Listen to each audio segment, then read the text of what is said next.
جب موسیٰ علیہ السلام اپنی جوانی کو پہنچے اور شباب کے کمال کو جا پہنچے تو ہم نے اس کو فہم صحیح اور علم عطا کیا، اور ہم نیک روشن اختیار کرنے والوں کو ایسا ہی صلہ دیا کرتے ہیں۔ اور موسیٰ علیہ السلام شہر میں ایسے وقت داخل ہوا جس وقت وہاں کے باشندے بے خبر تھے، تو دو آدمیوں کو لڑتے دیکھا، ایک اس کے گروہ کا اور دوسرے اس کے دشمن فرعونی گروہ کا تھا۔ چنانچہ موسیٰ علیہ السلام کی جماعت والے نے مد مقابل پر موسیٰ علیہ السلام سے مدد چاہی۔ اس پر موسیٰ علیہ السلام نے فرعونی کو گھونسا مارا تو اس کا کام ہی تمام کر دیا۔ اس پر موسیٰ علیہ السلام نے کہا کہ یہ تو ایک شیطانی کام ہو گیا، بلا شبہ وہ شیطان دشمن اور کھلی غلطی میں مبتلا کرنے والا ہے۔ سورہ القصص۔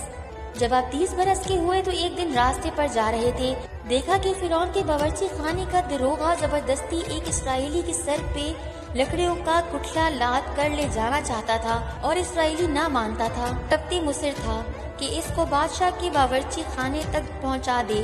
اس کشمکش میں اسرائیلی نے جب موسیٰ علیہ السلام کو دیکھا تو فریاد شروع کی۔ کپتا کو حضرت موسیٰ علیہ السلام نے ظلم کرنے سے منع کیا، لیکن وہ باز نہ آیا، تو ناچار موسیٰ علیہ السلام نے اس کی پیشانی پر ایک مکہ رسید کیا، جس سے وہ مر گیا، اور اسرائیلی چھوٹ کر اپنے گھر چلا گیا۔ عزیزی، اس کے بعد آپ سخت پریشان رہتے کہ مجھ سے نہ واقعی میں ایک قتل ہو گیا، اور اللہ تعالیٰ سے مغفرت طلب کی۔ اللہ تعالیٰ نے اپنے کلیم کی مغفرت فرما دی، کہا اے میرے رب، میں نے اپنے اوپر ظلم کر لیا، سو تو مجھ کو بخش دے۔ اس پر خدا نے اس کو معاف کر دیا، بلا شبہ وہ بڑا ہی بخشنے والا مہربان ہے۔ اس کے بعد آپ نے عہد کر لیا کہ میں کسی مجرم کا ساتھ نہیں دوں گا، لیکن اس کے دوسرے روز دیکھا کہ وہی اسرائیلی ایک دوسرے کپتا سے لڑ رہا ہے۔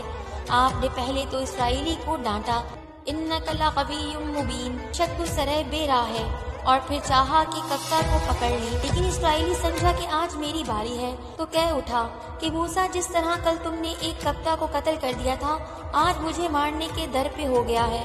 آس پاس کے دیکھنے والوں نے بھی یہ بات سن لی اور یقین کر لیا کہ کل کے قتل کا مجرم حضرت موسیٰ علیہ السلام ہے۔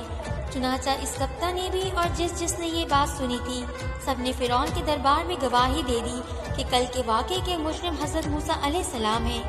چنانچہ کپت کے تمام سرداروں نے فرعون سے درخواست کی کہ موسیٰ علیہ السلام کو ہمارے حوالے کر دیا جائے تاکہ ان سے قصاص لیا جائے۔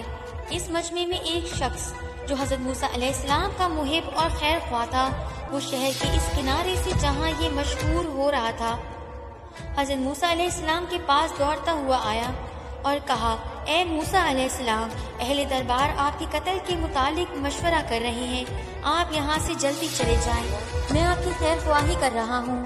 تفسیر کشف الرحمن میں ہے کہ اس نے مشورہ دیا کہ آپ مدین چلے جائیں، چنانچہ آپ نے اس کے مشورے پر عمل کیا اور جس حال میں تھے اسی طرح بغیر کسی انتظام کے چل دیے۔